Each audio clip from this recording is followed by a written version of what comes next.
Tema 91. O perigo de julgar os outros pela ótica do estoicismo. Bom, a nossa análise de hoje toca em uma frustração universal, algo que todos nós compartilhamos. Lidar com pessoas difíceis. É literalmente inevitável cruzar com atitudes que tiram a gente do sério, né? Mas hoje vamos explorar uma mudança radical de paradigma.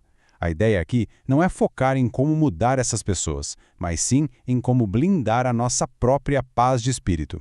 E aí fica a pergunta: por que a nossa reação humana padrão é rotular e julgar os outros tão rápido, quase sem informação nenhuma?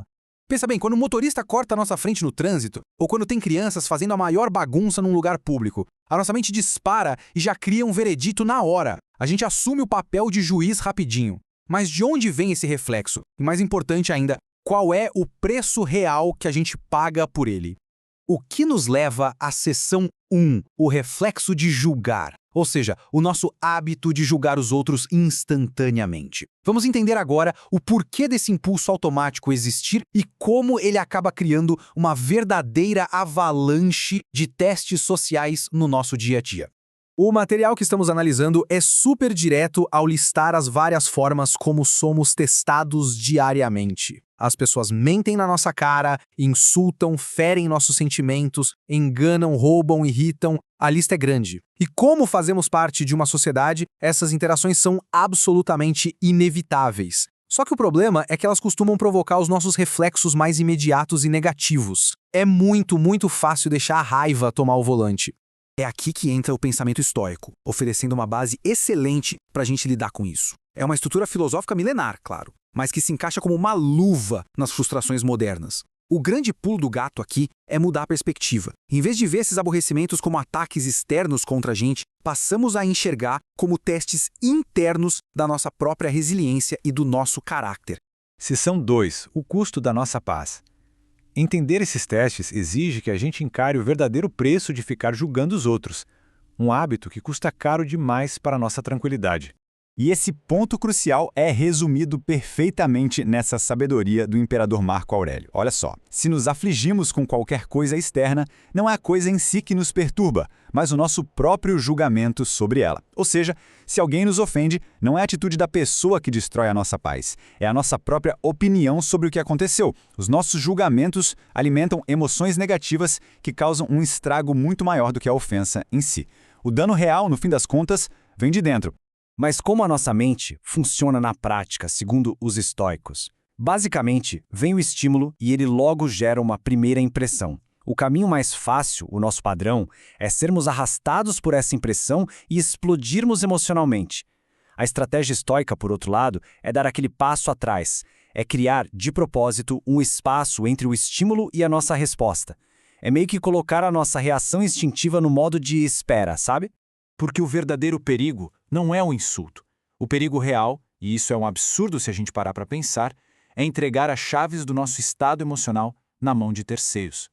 Quando a gente fica com raiva do comportamento de outra pessoa, estamos dando a ela poder total sobre a nossa mente. É perigoso demais deixar que qualquer estranho saiba apertar os nossos botões e acabe decidindo se o nosso dia vai ser bom ou ruim. Então, para retomar as rédeas da situação, a gente precisa mudar a forma como enxerga as coisas. Seção 3. Ninguém erra de propósito. Vamos entender a raiz da ignorância por trás das atitudes alheias. Tem uma crença filosófica antiga muito defendida por Sócrates que diz o seguinte: ninguém faz o mal por vontade própria. Isso significa que quem nos ofende está, na verdade, agindo por ignorância e não por maldade pura.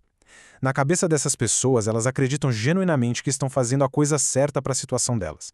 É como se estivessem com a mente cega, temporariamente incapazes de usar a razão. E aqui a gente vê um contraste gritante de mentalidades. A mentalidade padrão, que é a destrutiva, responde com raiva, aponta o dedo e se coloca num pedestal de superioridade moral. Já a mentalidade estoica cultiva a piedade, adia o julgamento e busca o perdão. Para os estoicos, aquele ofensor não é um monstro terrível. É mais como uma criança que não tem orientação, ou um atleta machucado que simplesmente não consegue segurar a bola. O problema está na mente deles que está ferida. As fontes usam uma analogia simplesmente genial para isso. Ficar magoado com um insulto de alguém como caráter falho é tão absurdo quanto levar para o lado pessoal o latido de um cachorro na rua. Quer dizer, o cachorro não tem nada contra a gente, é só a natureza dele latir. Da mesma forma, é da natureza de quem não tem instrução filosófica agir de forma errática. Simplesmente não faz o menor sentido lógico levar isso para o lado pessoal. Legal, mas como a gente coloca isso em prática no calor do momento? Seção 4. A prática da empatia. Vamos ver estratégias reais para lidar com comportamentos difíceis. Tem uma história incrível nos textos sobre um pai em um trem. Imagina a cena. As crianças dele estão correndo, gritando, incomodando todo o vagão e ele lá, parado, olhando para o vazio. A reação imediata e mais fácil é julgar e pensar: nossa, que pai responsável. Mas aí, quando alguém finalmente reclama com ele, ele acorda do transe, pede desculpas e explica que eles acabaram de sair do hospital e que a mãe das crianças tinha acabado de falecer. Na mesma hora, a raiva de todo mundo evapora. É a nossa falta de contexto que gera esses julgamentos injustos, percebe? Por isso, diante de uma atitude ruim, o ideal é seguir 3 passos específicos. Primeiro, pausar, para evitar agir no impulso. Segundo, questionar a impressão inicial. Será que a gente tem mesmo a história toda? Quase nunca temos. E terceiro, escolher ativamente a empatia e a compaixão. É entender que o mau comportamento do outro muitas vezes é um reflexo da dor ou da ignorância dele e não um ataque contra nós. Esse conceito todo nos leva à ideia de eudaimonia, que é o florescimento humano, a vida fluindo bem. E para alcançar esse estado, o foco tem que estar totalmente no que a gente controla, as nossas reações. A gente precisa deixar que os insultos passem direto, como se fossem o vento. Se não tem resistência, não tem colisão. E sem colisão, ninguém se machuca. E isso nos traz à conclusão dessa nossa jornada. Seção 5. O foco em nós. O aprimoramento interno. Afinal, o objetivo final não é só tolerar as pessoas, mas parar de julgá-las de vez. Sêneca nos dá um alerta que é um verdadeiro tapa na cara. Deixe a filosofia raspar os seus próprios defeitos em vez de ser uma forma de reclamar dos defeitos dos outros. A filosofia, o autoaperfeiçoamento, tudo isso serve para corrigir as nossas falhas, não para dar uma de polícia moral do universo, né? A gente tem que olhar para dentro. Deixa que cada um cuide dos próprios defeitos, enquanto a gente foca na imensa tarefa que é corrigir os nossos. A metáfora do tatame ilustra a visão estoica da vida perfeitamente. A vida cotidiana é o nosso campo de treinamento. Pessoas difíceis são só os nossos parceiros de treino. E durante qualquer treino de luta, levar alguns arranhões é normal, é esperado, faz parte do processo. A gente não para a luta para reclamar que o parceiro nos arranhou. A gente nota o movimento, aprende a se defender melhor e continua treinando. Simples assim. E para encerrar, deixo aqui uma provocação profunda tirada da prática 51 do nosso material base. Um convite para a gente reimaginar as coisas.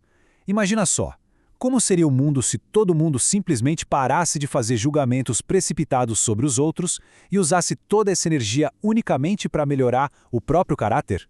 É bem provável que a verdadeira paz de espírito comece exatamente aí.